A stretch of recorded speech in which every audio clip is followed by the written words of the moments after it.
Baru-baru ini di aplikasi perpesanan Telegram pada Selasa 30 Mei 2023 beredar sebuah video yang memperlihatkan bagaimana infanteri Rusia menyerbu benteng Ukraina.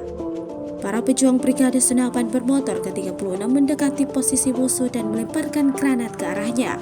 Sekelompok militan Ukraina yang berada dalam parit tersebut langsung melarikan diri, seperti yang terlihat dalam rekaman. Kalang kabut, mereka berbondong-bondong melarikan diri di tengah serangan yang terus dilayangkan pasukan Putin. Akibatnya, benteng yang sebelumnya diduduki Ukraina itu kini berada di bawah kendali infanteri bermotor Rusia.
Rusia melaporkan secara total 429 pesawat Ukraina dan 235 helikopter, 4.371 kendaraan udara tak berawak, 424 sistem rudal anti pesawat dieliminir sejak awal operasi khusus.